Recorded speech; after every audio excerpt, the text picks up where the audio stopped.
Hi, welcome to iEducator. This is Teacher Jeff. I'm an educator and an engineer by profession. And today we will discuss Chapter 2. And Chapter 2 is all about anatomy, posture, and body mechanics. Now, in this chapter, there are 6 key areas that I want to highlight today. First is the introduction to ergonomics. Second, the muscle structure and functions. Third, functions of the skeletal and muscular systems. Fourth, stability and support. Fifth, stress and posture. And finally, we have lifting.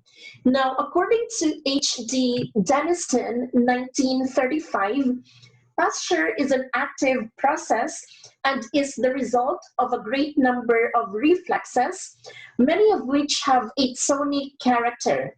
Now, it is easy to overlook the fact that the human body is a mechanical system that obeys physical laws. Many of our postural and balance control mechanisms, essential for even the most basic activities, operate outside of conscious awareness. Only when these mechanisms break down are we reminded of our physical limitations. An understanding of these limitations is fundamental to practically all applications of ergonomics. Now, what is meant by anatomy? Anatomy comes from the Greek words ana, which means up, and tomi, which means a cutting. Therefore, etymologically speaking, anatomy means the cutting up of a body or simply dissection. It is the art of dissecting or artificially separating the different parts of any organized body to discover their situation, structure, and economy. Now, there are 2 types of anatomy. The first is macroscopic, and the second is microscopic anatomy. When we say macroscopic anatomy, this is the study of large body structures. It is composed of 3 types. First, we have the regional. Second, we have systemic or systematic. And third, we have surface anatomy. When we say regional anatomy, this refers to all structures in one particular region. When we say systematic anatomy, it refers to system by system. And lastly, when we say surface anatomy, it is the study of internal body structures. On the other hand, if we say microscopic anatomy, this is the study of very small structures that cannot be seen on the naked eye or with the naked eye. Microscopic anatomy is composed of 2 types. First is cytology and second is histology. Now, as you can see on the sample pictures, the difference between the two is that if we say cytology, it is the study of body cells. On the other hand, histology is the study of body tissues. Now, physical ergonomics is concerned with human anatomy, and human anatomy involves anthropometry and biomechanics as they relate to physical activities. If we say anthropometry, this is the measurement of the human body. And when we say biomechanics, this is the science of movement of a living body, including how muscles, bones, tendons, and ligaments work together to produce movement. Now, the basic anthropometric variables include forward reach. It also includes stature, eye height, elbow height. We have knee height, forearm hand length and breadth, And we also have foot length and breadth. Now, the human body is a mechanical system which obeys physical laws designed to perform a variety of functions in daily life. The skeleton plays an integral role in the body as well. All other parts are attached directly or indirectly. And there are two types, or two parts rather, of skeleton. First, we have the axial, and second is the appendicular. Now, before discussing into that, let us discuss first the first bullet, which is the human body is a mechanical system. Now, what do we mean by this? It means that the human body is a biological machine made of body systems or group of organs that work together to produce and sustain life. And when we say the skeleton plays an integral role in the body, you need to take note that skeletal system is composed of bones and cartilages. And there are two types of skeleton, as mentioned earlier. We have the axial and we have appendicular. The difference between the two is that when we say axial, it consists of the bones of the head and trunk. And when we say appendicular, it consists of the bones within the limbs as well as supporting pectoral and pelvic girdles. Now take note that there are 206 bones in an adult human body. And the place at which two bones are fitted together is called the joint or the articulation. Joints are supported by cartilages and reinforced with ligaments. Now, the functions of skeletal system are mechanical support, movement, protection, blood cell production, calcium storage, endocrine regulation. And this being said, what is then the function of an ergonomist? Now, the function of an ergonomist is to use the principles of anatomy and biomechanics to design the working environment in order to minimize undue stress, preserve health, and improve performance. Now, in the earliest part of the presentation, we discussed that anatomy is associated with two disciplines, especially in terms of ergonomics. And these disciplines are anthropometry and biomechanics. And we learned that anthropometry is the measurement of the human body. At this point, we will try to dive deeper about what biomechanics is and what the two major parts of biomechanics are. If we say biomechanics, it is the science of movement of a living body, including how muscles, bones, tendons, and ligaments work together to produce movement. Biomechanics is divided into two major parts. First, we have kinematics, and second, we have kinetics. When we say kinematics, it describes the motion of a body without reference to the forces causing it. It also examines how, when, and where a body moves.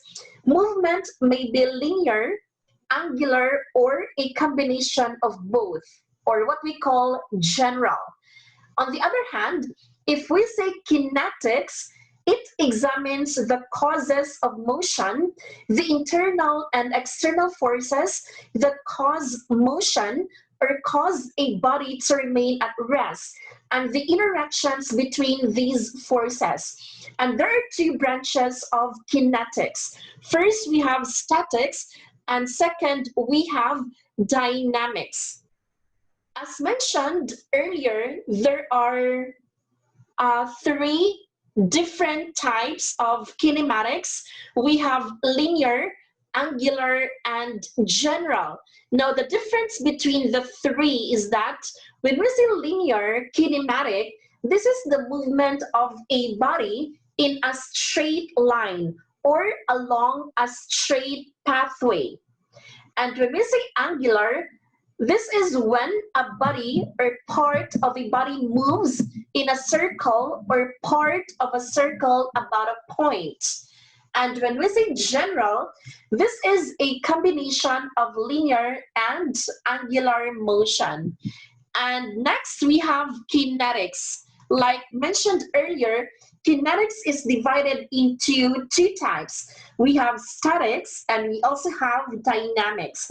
And the difference between the two is that when we say statics, it refers to a situation where the body or object remains at rest or is moving at a constant speed in a state of equilibrium.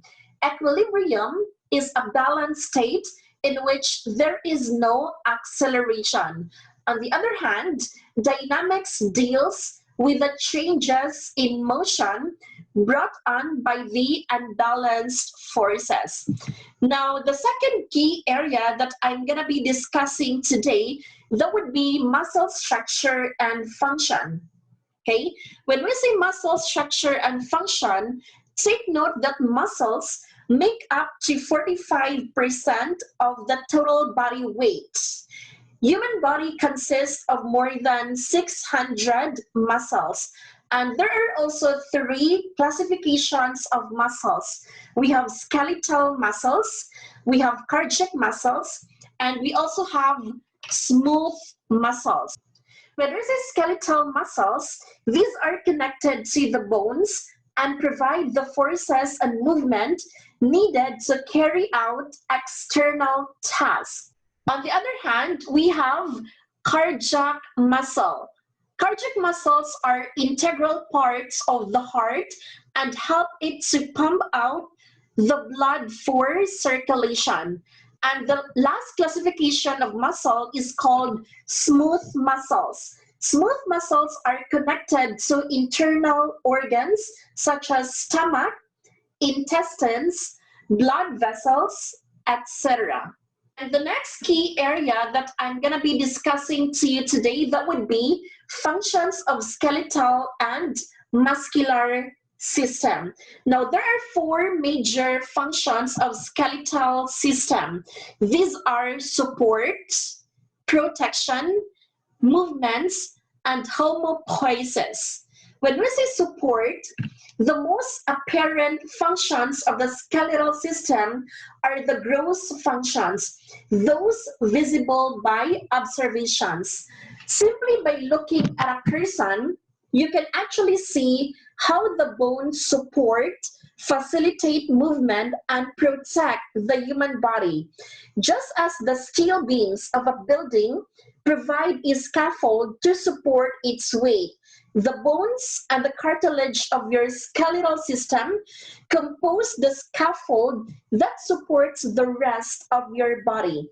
Without the skeletal system, you would be a limp mass of organs, muscles, and skin. Now, the other function of skeletal system is called protection. Bones also protect internal organs from injury by covering or surrounding them. For example, your ribs protect your lungs and heart. The bones of your vertebral column or spine protect your spinal cord, and the bones of your cranium or skull protect your brain. Okay, another function that we have is movement function. Bones also facilitate movement by serving as points of attachment for your muscles. While some bones only serve as a support for the muscles, others also transmit the forces produced when your muscles contract. From a mechanical point of view, bones act as levers and joints serve as fulcrums. Unless a muscle spans a joint or contracts, a bone is not going to move. And the last function of skeletal system is called homeostasis. The process of homeostasis takes place in the red bone marrow, which is a soft network of reticular connective tissue that borders on white blood capillaries called sinusoids. Here, certain bones produce red blood cells in their marrow. On the other hand, we have muscular system. Remember that our muscles play a vital part in every function of the body. Now, the muscular system is made up of 600 muscles, and these include 3 muscle types. We have smooth, skeletal, and cardiac. And the first function of muscular system is mobility. It produces movement of the body or body parts. When we say mobility, your skeletal muscles are responsible for the movements you make. Skeletal muscles are attached to your bones and partly controlled by the central nervous system. Your skeletal muscles also control posture, which happens to be the second function of your muscular system. Take note that flexibility and strength are keys to maintaining proper posture. Stiff neck muscles, weak back muscles, or tight hip muscles can throw off your alignment. Poor posture can affect parts of your body and lead to joint pain and weaker muscles. These parts include your shoulders, your spines, your hips, and your knees. And the last function of muscular system is heat production. Muscle cells produce heat as a byproduct and are important mechanisms for maintaining body temperature. Okay, so these are the functions of your skeletal and muscular systems. And just a brief recap, your skeletal system has 4 functions. You have support, protection, movement, and homeostasis. And on the other hand, your muscular system is composed of 3 functions. You have movement, posture, and heat production. Okay, this is an example of your skeletal system, and this is also your muscular system. Okay. The next key area that I'm going to be highlighting today, that would be stability and support. Now, we cannot deny the fact that people spend 1/3 of their professional lives sitting on their work chairs. Anyone who performs strenuous or repetitive tasks in the workplace needs a chair that will provide them with proper support. Now, the chairs that we should be using can be adapted to any working situation and provide excellent stability and support. Yet, they should not restrict freedom of movement. Now, when we say stability and support, a stable posture can be maintained only if the various body parts are supported and maintained in an appropriate relation to the base of support, such as the feet or the squab of the feet. Now, what do we mean by this? Take note that postural stability is also known as good balance. And remember that postural stability is the ability to maintain an upright position. Without postural stability or good balance, we make ourselves prone to falls and potential injuries. Postural stability comes in 2 forms. We have static postural stability, and second, we have dynamic postural stability. The difference between the two is that static postural stability is when you are standing and not moving.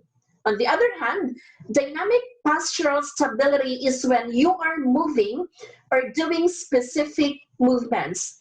Though you may not realize it, I'm pretty sure you are doing or the other right now. Even when you are sitting down watching this video, you are doing some form of postural stability. On the other hand, the size of the base of support determines the stability and posture. Now, if we say base of support or BOS, it refers to the area beneath an object or a person that includes every point of contact that the object or person makes with a supporting surface. These points of contact may be the body parts, for example, the feet or the hands, or they may include things like crutches or the chair a person is sitting in. Now, the base of support is an important concept to understand an individual's ability to balance, as balance is defined as the ability to maintain the line of gravity within the base of support.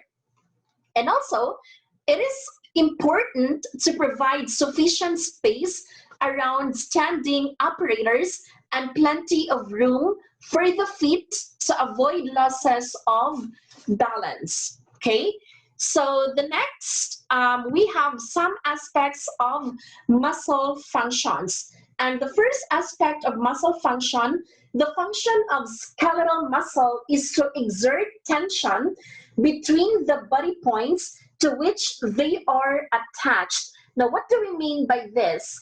We need to take note that these body points refer to your tendons, where our muscles are attached to.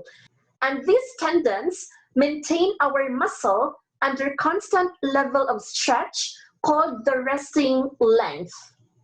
Also, tension is exerted when a muscle changes from its resting to its active state in response to impulses from the central nervous system. This means that if we tend to move our muscles from static state or stationary to dynamic state or moving, it is then that tension is being exerted because our muscles are just responding to the impulses from the central nervous system. And the last aspect of muscle function, we have muscle contraction, the physiological active state of the muscle rather than its physiological shortening. Now, what we mean about this is that muscle contraction is the activation of tension generating sites within muscle fibers. In physiology, muscle contraction does not necessarily mean muscle shortening because it can be produced without changes in muscle length, such as when holding a heavy book or a dumbbell at the same position. And aside from that, the termination of muscle contraction is followed by muscle relaxation, which is a return of the muscle fibers to their low tension generating state. Now, there are two types of muscle contraction. We have the static or isometric contraction, and the second is dynamic or isotonic contraction. Take note that muscle contractions can be described based on two variables. First, we have the length, and second, we have tension.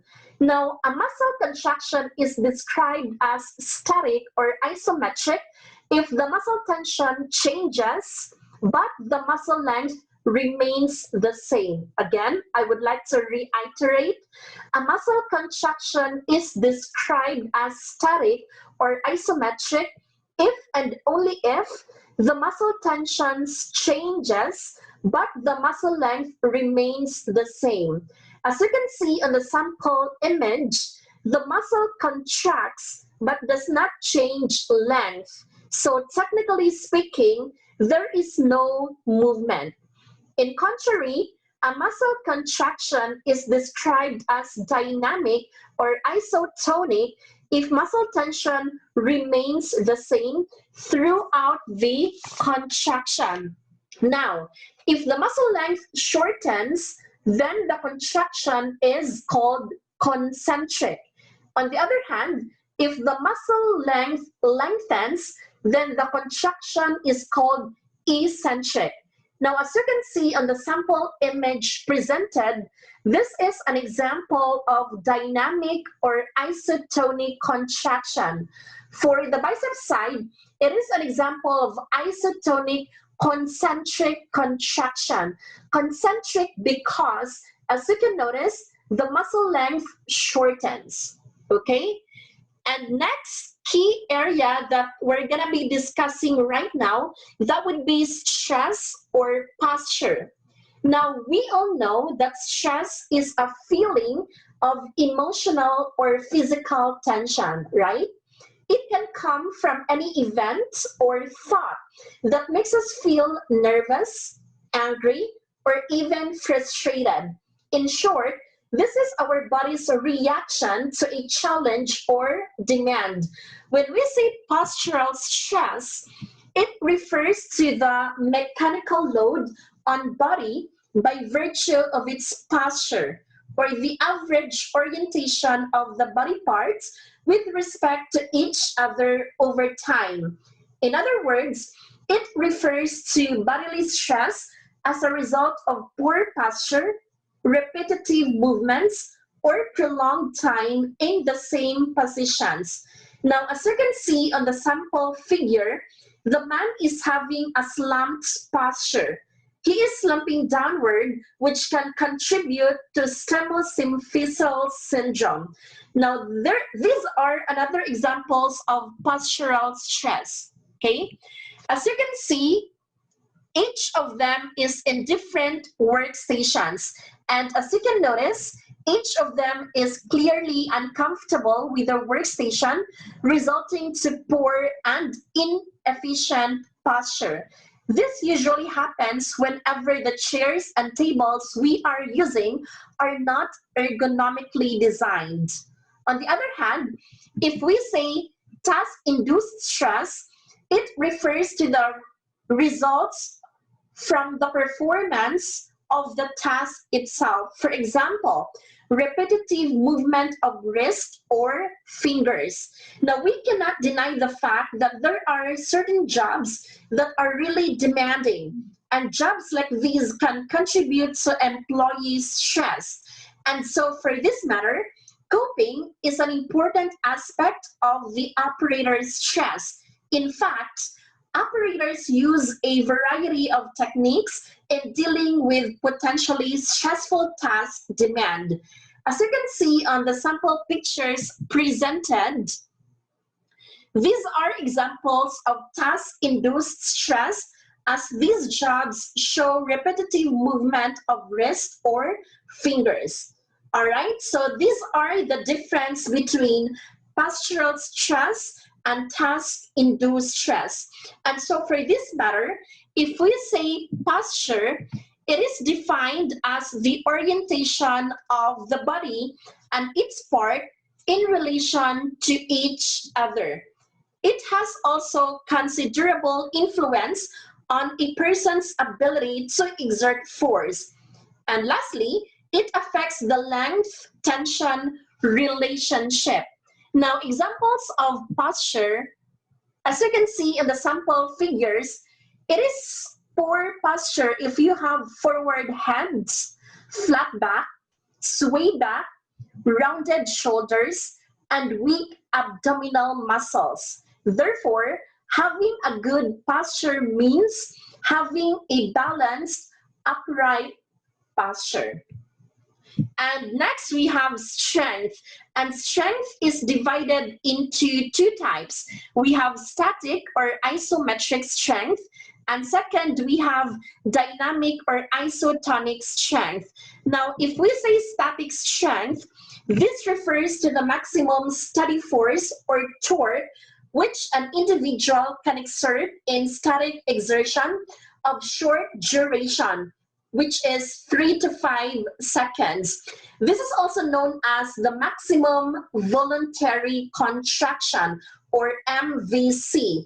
In short, this is a contraction of a particular muscle for an extended period of time. Simply put, a static strength is one that involves muscle engagement without movement. Okay?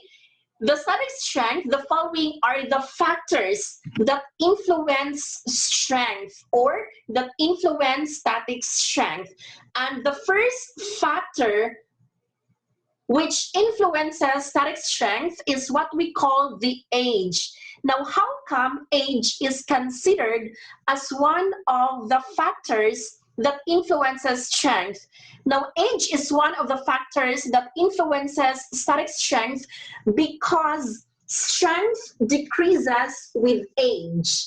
Next, we have sex or gender. Sex or gender influences static strength in a way that females, on average, have less muscular strength compared to males. Also, training influences strength since training can improve muscular strength. Motivation, on the other hand, is one factor which influences strength since under highly motivated condition, a person can improve strength. And finally, medical condition influences strength since illness, time of the day, sleep deprivation, and nutrition can diminish your strength.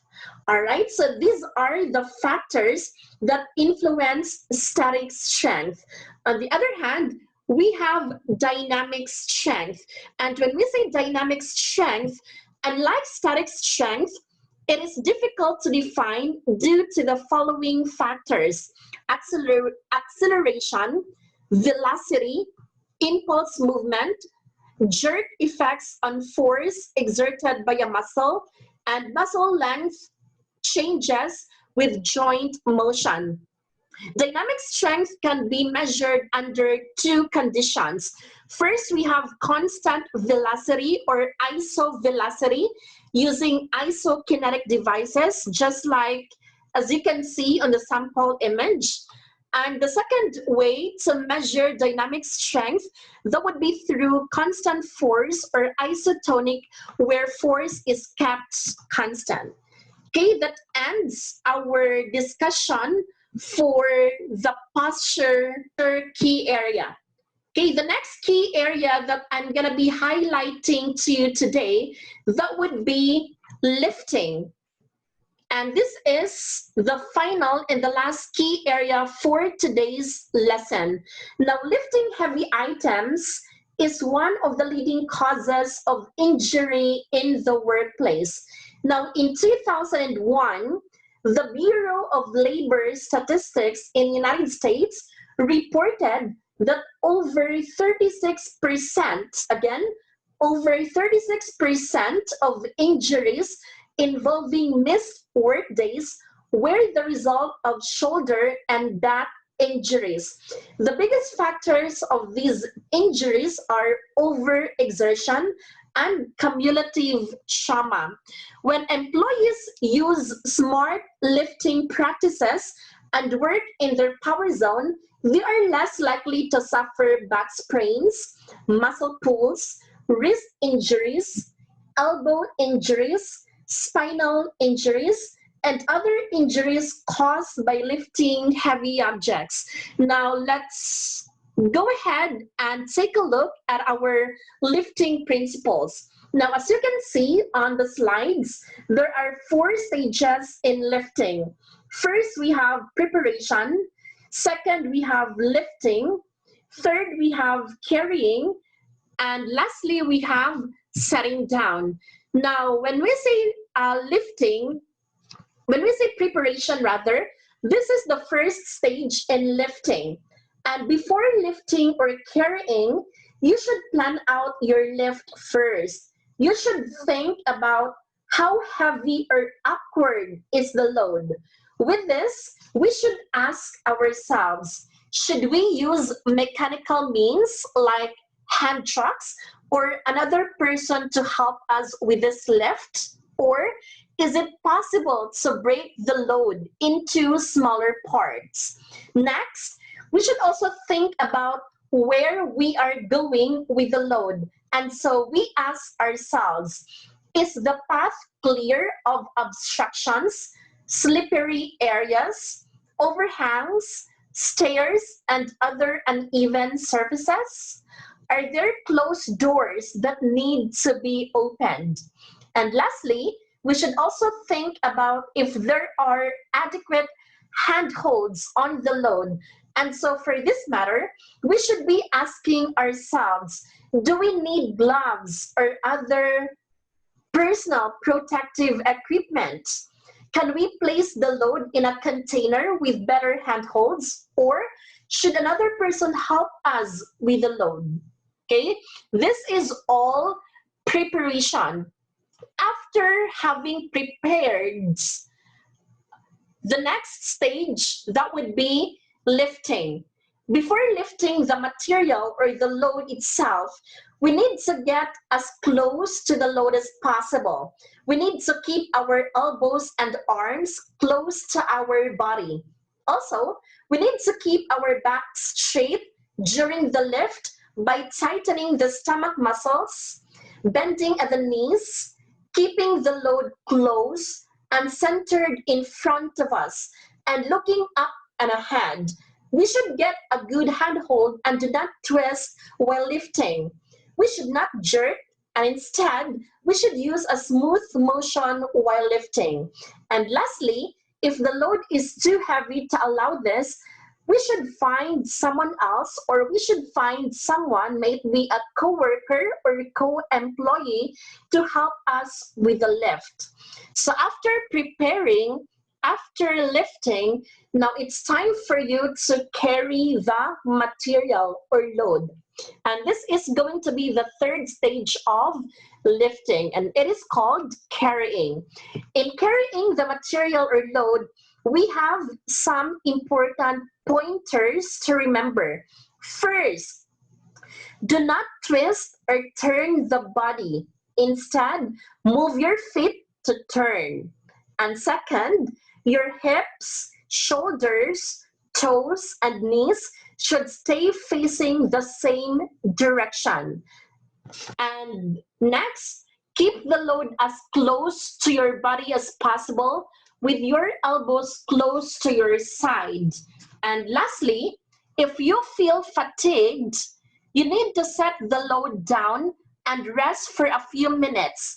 Do not let yourself get so fatigued that you cannot perform proper setting down and lifting technique for your rest, okay? And the last stage in lifting, we have what we call setting down. In setting down, we need to set the load in the same way we picked it up, but in the reverse order. When we say reverse order, the first thing you need to do is to bend at the knees, not the hips. Keep your head up, your stomach muscles tight, and do not twist your body. Keep the load as close to the body as possible. And finally, wait until the load is secure to release your handhold. And we also have important things to remember in lifting. First, use mechanical means. When we say mechanical means, these are hand trucks, push carts, etc. When possible, for heavier or awkward loads. Remember to obtain training and authorization first before using a forklift, okay? The second thing to remember, it is easier and safer to push than pull, okay? Just like as you can see on the sample pictures. Next, we need to keep loads as close to the body as possible, and we should not be twisting while lifting, carrying, or setting down a load. Nose, shoulders, hips, and toes should all be facing the same direction, just like as you can see on the sample pictures. Again, the wrong way of doing this would be twisting your body, okay? That should not be the proper way. And the next thing to remember, minimize reaching. Next, we have, as a general rule, bend at the knees, not on the hips. So the red ones are the wrong way of lifting, and the green ones are the correct way of lifting, just like as you can see on the sample pictures. And next we have get help when needed. We should not lift or carry things you don't feel comfortable with, no matter how light the load, okay? We should always ask for help to our colleagues, co-workers, or co-employees. Okay, next thing to remember, we should plan ahead for all parts of the lift, lifting, carrying, and setting down, just like as you can see on the sample images. And next important thing to remember, we need to try to utilize proper handholds while lifting. If an item does not have a good handhold, then we should think of ways to remedy this, such as placing the item in a container with good handholds, creating a safe and proper handhold with an appropriate tool, etc. Okay? Example pictures, these are samples of materials which have handholds. And the next important thing to remember in lifting, we should use personal protective equipment or PPE where needed, such as gloves with good grip and steel-toed boots where appropriate. Or you can also make use of a helmet or an eye protector, okay, or an eye shield. And next we have implement rest breaks and job rotation for frequent and or heavy lifting. This should be properly implemented by the organization, because if we do not provide rest breaks or job rotations to our employee, then chances are our employees will get demotivated, okay? So that results to absenteeism. Okay, next important thing to remember, we should place items to be lifted within the power zone. The power zone is close to the body between the mid-thigh and mid-chest. As you can see on the picture, so you have there a danger zone, power zone, and danger zone. So as you can notice, your power zone is located between the mid-thigh and your mid-chest of the person doing the lifting. This is actually the area where the arms and back can lift the most with the least amount of effort. All right, I think that's a good place to stop. If you like this video, please don't forget to subscribe and hit the bell button for the latest updates. Thank you.